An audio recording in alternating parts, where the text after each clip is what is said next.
Welcome. I'm really glad you are here. Today, let's think about the world around us. Most of us imagine that if we ever found ourselves inside a harmful system, we would immediately recognize it. We picture ourselves standing apart from it, seeing clearly what others cannot see. But life rarely works that way.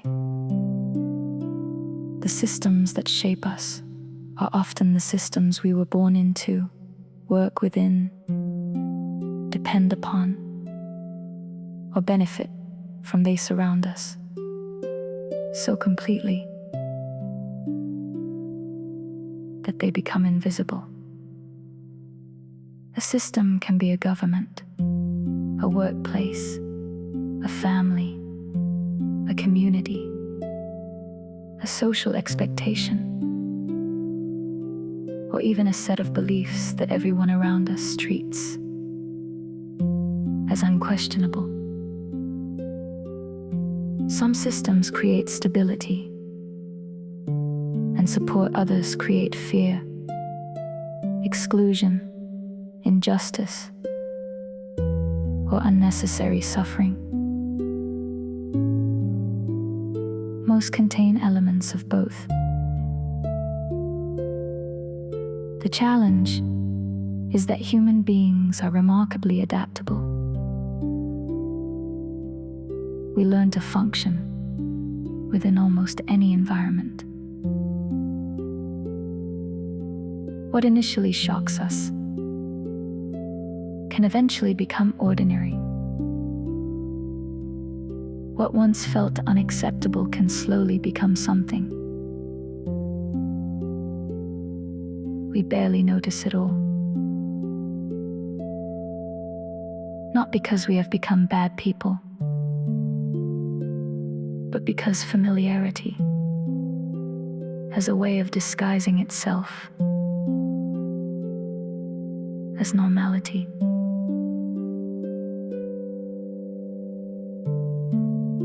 And so the first question is not whether we live inside systems. We all do.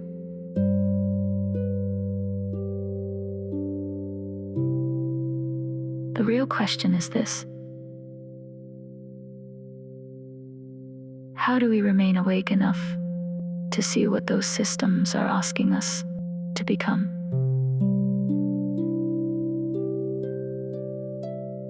Let's dive into this thought a bit more.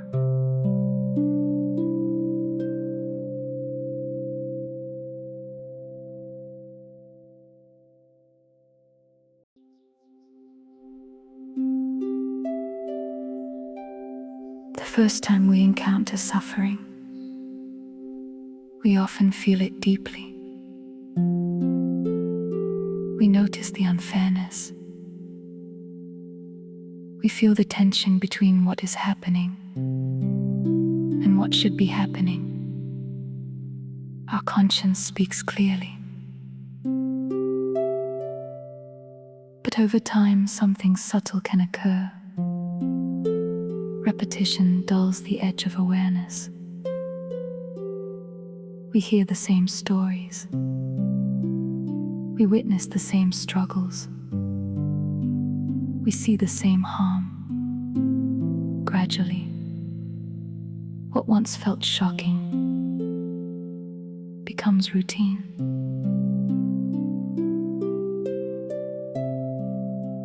This is not necessarily a failure of character. It is part of how the nervous system protects itself. Human beings cannot remain in a constant state of alarm. To survive, we adapt. We learn to carry on. We continue with our lives. Yet there is a danger hidden inside that adaptation. when we stop feeling disturbed by what should disturb us. We risk confusing familiarity with acceptability. We begin treating suffering as a permanent feature of the landscape,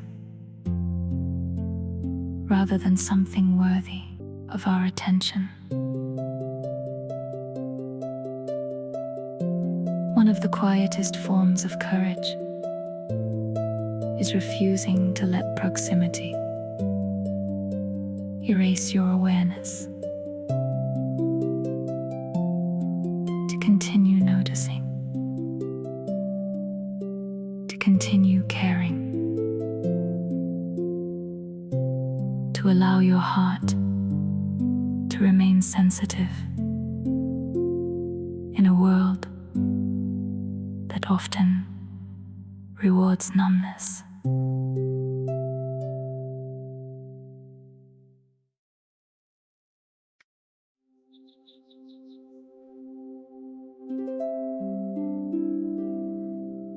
When people feel trapped inside a system, they often begin to believe they have no choices at all. They focus on the things they cannot change and gradually lose sight of the things they still can. It is true that no individual controls the entire world around them. Most of us cannot single-handedly reform institutions, erase injustice, or reshape society overnight. But limited power is not the same thing as no power. Every day presents small decisions that matter. Whether we tell the truth, whether we treat others with dignity, whether we participate in harm when participation is optional, whether we offer support to someone carrying a burden we can see. These choices may seem insignificant compared to the scale of the problems around us. Yet history is built from ordinary decisions repeated over time. Most acts of integrity never appear in books. Most acts of compassion never become headlines.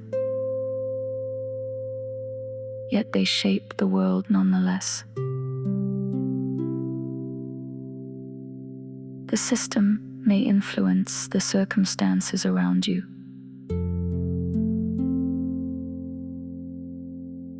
but it never completely removes your responsibility for how you respond to those circumstances.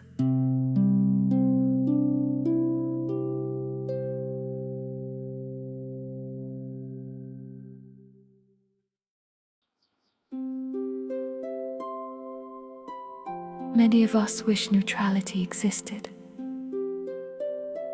We want a place where we can stand completely outside responsibility.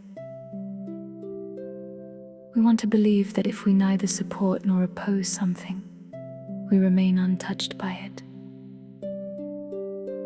There is a certain comfort in imagining that we can step back from difficult realities and avoid becoming involved. Part of this desire is understandable. Most people do not wake up looking for conflict. We want peace. We want stability. We want to focus on our families, our work, our dreams, and the simple moments that bring meaning to our lives. Constantly confronting suffering, injustice, or difficult truths can feel exhausting. It can seem easier to stay on the sidelines and convince ourselves that what is happening is not really our concern. But life is rarely that simple. When suffering becomes visible, choosing not to see it is still a response. Silence is still a decision. Turning away is still an action. Even when we tell ourselves we are remaining neutral, our choices still influence the world around us. Every action and every refusal to act contributes something to the reality we collectively create. This does not mean we must carry every burden or solve every problem. Human beings have limits. Rest is necessary. Boundaries are healthy. No one can remain engaged with every injustice at every moment. Trying to do so often leads to burnout, resentment, and emotional exhaustion. Compassion without balance eventually becomes unsustainable.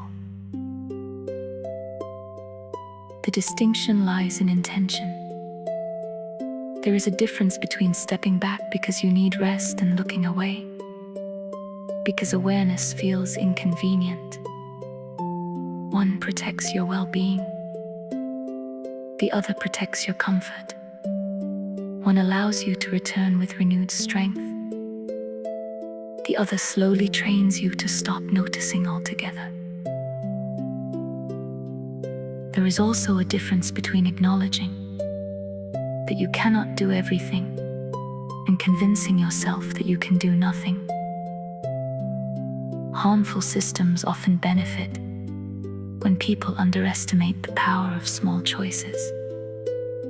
A kind word, an honest conversation, a refusal to participate in cruelty, a willingness to speak the truth. These actions may seem insignificant, but they are often where meaningful change begins. Sometimes conscience begins with a simple willingness to remain present, to stay with the discomfort long enough to acknowledge what is true, to resist the urge to immediately explain it away, dismiss it, or move past it. Awareness itself is a form of responsibility, because once we truly see something, we are invited to decide how we will respond. Perhaps the goal is not to carry the weight of the entire world. Perhaps the goal is simply to remain awake within it, to keep your heart open enough to recognize suffering when it appears, to keep your conscience alive enough to care, and to remember that, while you may not control every outcome, you are still responsible for the choices you make in response to what you see.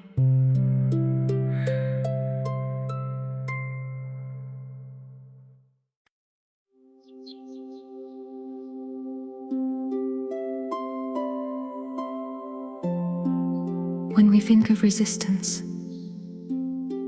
we often imagine dramatic acts, speeches, movements, protests, moments that alter history in visible ways.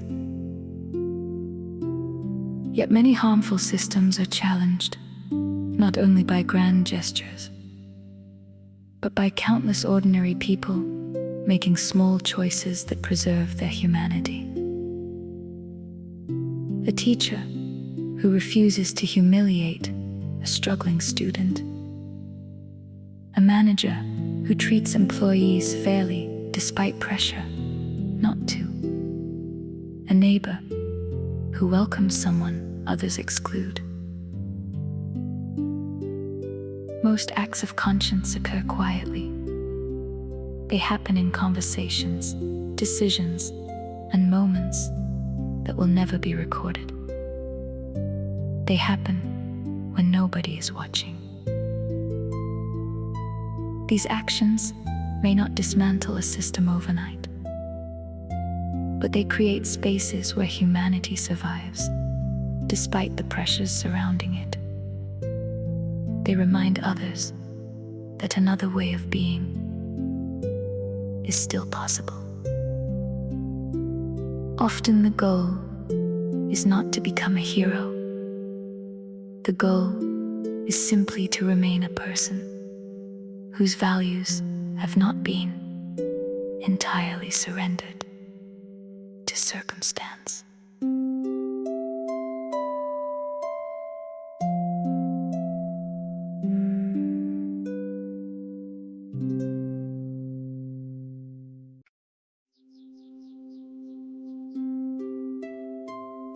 When we encounter harmful systems, we often focus on what they are producing in the world. We ask what policies they create, what outcomes they generate, and who they affect. We examine the visible consequences. We measure the damage. We debate the fairness of the results. These questions matter. The suffering created by a system is real, and understanding its impact is important. But there is another question that is often overlooked, a quieter question, a more personal question. What is this system producing in me? Every environment leaves fingerprints on the people within it. Every workplace, community, media ecosystem, political movement, religious institution, and social group influences the way we think, feel, and respond. The influence may be subtle, but it is always present. Human beings are shaped by what they repeatedly experience. The ideas we hear, the behaviors we witness, the fears we absorb, and the values we are rewarded for all leave traces behind.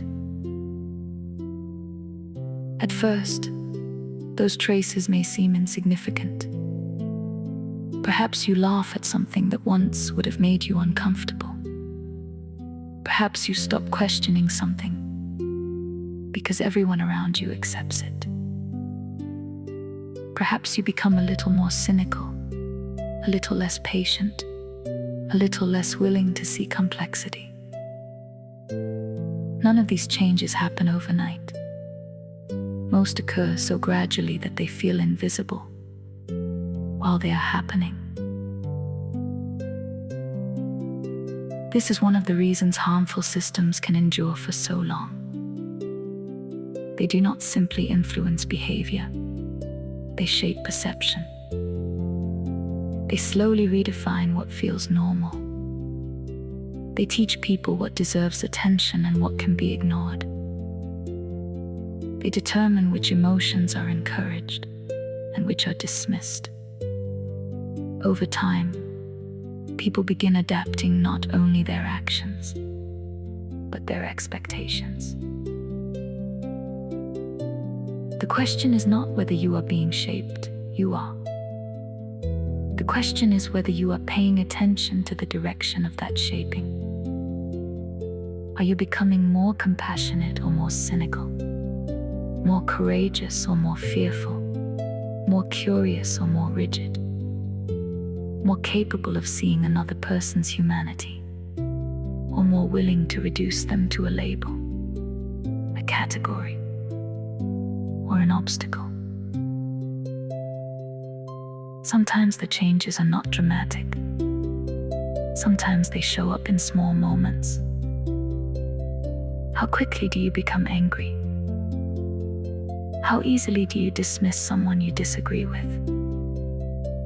How often do you assume the worst about people? How willing are you to remain curious when certainty would feel easier? These seemingly minor reactions can reveal the deeper influence an environment is having on your inner life. There is another danger worth noticing. When people spend long periods of time inside systems that normalize fear, conflict, division, or hopelessness, they can begin carrying those qualities within themselves. The system no longer needs to pressure them from the outside, because the pressure has become internalized. The voice of the system starts sounding like their own voice. Its fears become their fears. Its assumptions become their assumptions. This is why self-awareness is not selfish. It is a form of protection. It allows us to pause and ask difficult questions. Why am I reacting this way? Where did this belief come from? Is this truly my value? Or is it something I absorbed without noticing? Am I acting from conscience or merely from conditioning? The most important transformation taking place may not be happening around you. It may be happening within you. And if you are not paying attention, you may slowly become someone you never intended to be. But the opposite is also true. You can choose to become more compassionate in a culture of cruelty, more thoughtful in a culture of outrage, more courageous in a culture of fear, more humane in a system that rewards indifference. The world around you will always shape you in some way.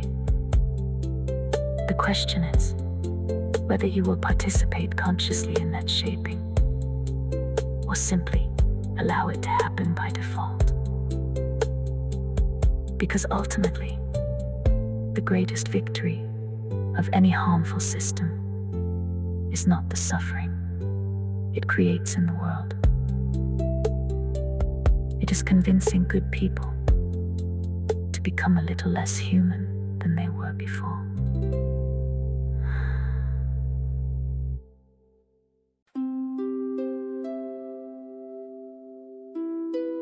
Every person needs a place inside themselves, where the crowd does not get the final vote. A place where approval, popularity, and social pressure are unable to fully override conscience. This inner compass asks different questions than the world often asks. Instead of asking what is popular, it asks what is true. Instead of asking what is rewarded, it asks what is right. Instead of asking what others expect, it asks what aligns with integrity. Without this inner reference point, it becomes easy to borrow our values from the people around us. We begin believing things because they are common rather than because they are examined. We begin following momentum rather than conscience. Protecting this inner compass requires reflection. It requires honesty. It requires the willingness to question even the beliefs held by those we admire. Most importantly, it requires the courage to remain in conversation with ourselves when the world becomes loud.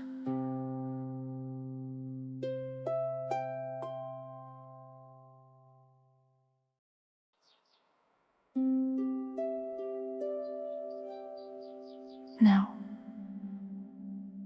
take a slow breath in and gently allow your eyes to close. Imagine yourself standing at the center of a vast city around you. A towering structures representing every system you've ever been part of: schools, workplaces, families, communities, institutions. expectations, beliefs. Some appear supportive and strong. Others feel heavy and imposing. Notice the movement around you. Voices calling for your attention. Rules, demands, opinions, pressures. The endless current of what everyone else believes you should think, feel, or become. Now look down and notice that you are holding a lantern. At first, the flame appears small, yet as you focus on it, you realize it never goes out. This light represents your conscience, your capacity to notice, your ability to choose, your connection to what feels true. As the winds of the city continue to blow, imagine holding the lantern closer to your body. You are not fighting the city. You are not trying to control every building, every voice, or every force around you. Instead, you are protecting the light. Take another breath. Feel the warmth of the lantern and silently repeat,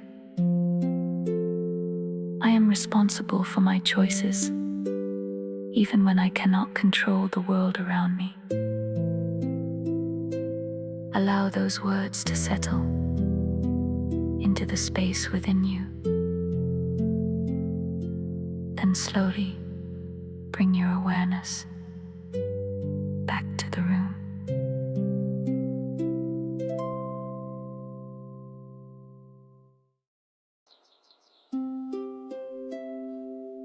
There will always be systems larger than any one person. There will always be forces beyond our control. There will always be moments when the world feels overwhelming, complicated, or unjust. The goal is not to control everything. The goal is not perfection. The goal is not carrying responsibilities that were never yours to bear. The goal is remembering what remains yours. Your attention, your choices, your integrity, your willingness to see clearly, your capacity for compassion. You may not be able to stop every storm. You may not be able to transform every system, but you can decide who you become while moving through them. And perhaps that is where real freedom begins. Not when the world finally becomes perfect, but when you refuse to surrender your conscience simply because the world around you has forgotten its own. Your heart is ready, and whenever you need a reminder, I'll be right here.